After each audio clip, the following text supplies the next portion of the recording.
ছেলে স্কুল চলে যাওয়ার পর চলে গেলাম ছাদে গিয়ে জামা কাপড় মেলতে ছাদে গেলাম।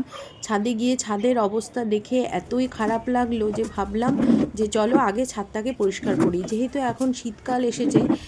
আর আমার ছাদে এত গাছপালা যে গাছের পাতাগুলো শুকিয়ে শুকিয়ে সব ছাদের মধ্যে পড়ে একদম ছাদটা একদম নোংরা হয়ে গেছে। তো ভাবলাম আগেই ছাদটা পরিষ্কার করি। তো যেমন ভাবলাম তেমনই কাজ, লেগে গেলাম ছাদ পরিষ্কার করতে। জানো তো বন্ধুরা, আমি এমনই একটা মানুষ যে আমি অলসতা করে সারাটা দিন অলসতা করে কাটিয়েও দিতে পারি। আবার এমনও দিন যায় যে যদি মনে করি যে আজকে সারা দিন আমি ঘর দুয়ার পরিষ্কার করব, কাজকর্ম করব, তো সেদিন আমি সারাদিন রেস্ট না নিয়েও সারাদিন একদম কাজ করে ঘর দুয়ার পরিষ্কারের কাজে লেগে যেতে পারি।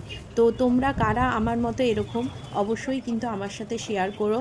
তো দেখো, ছাদটাকে একদম খুব ভালো করে পরিষ্কার করে নিলাম। নিয়ে চেয়ার টেবিলগুলো আবার জায়গা মতো রেখে দিলাম। দিয়ে আগে গাছগুলোতে জল দিয়ে দিলাম। দিয়ে তারপরে জামা কাপড়গুলো মেলে নিলাম। নিয়ে এবার আবার তো দুপুরের রান্নার কাজে লেগে যেতে হবে। তো দেখতেই পাচ্ছ সব পরিষ্কার নিট অ্যান্ড ক্লিন হয়ে গেল। আর ঘর দুয়ার পরিষ্কার থাকলে যে এত আনন্দ লাগে, মনটা এত ভালো লাগে যে তখন আর কষ্ট লাগে না।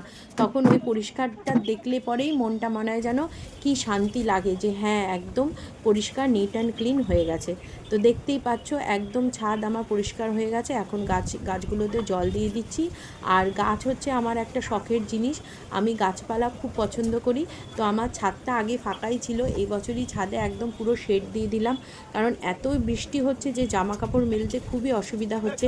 তাই আমার হাজব্যান্ডকে বললাম যে ছাদে এবার শেড দিয়ে দাও। তো ও এক কথায় রাজি হয়ে গেল, তো ছাদটা পুরোটাই শেড দিয়ে দিল। এখন জামা কাপড় মেলতেও আর কোনো অসুবিধা হয় না। আর গাছগুলো আমার খুবই ভালো রয়েছে।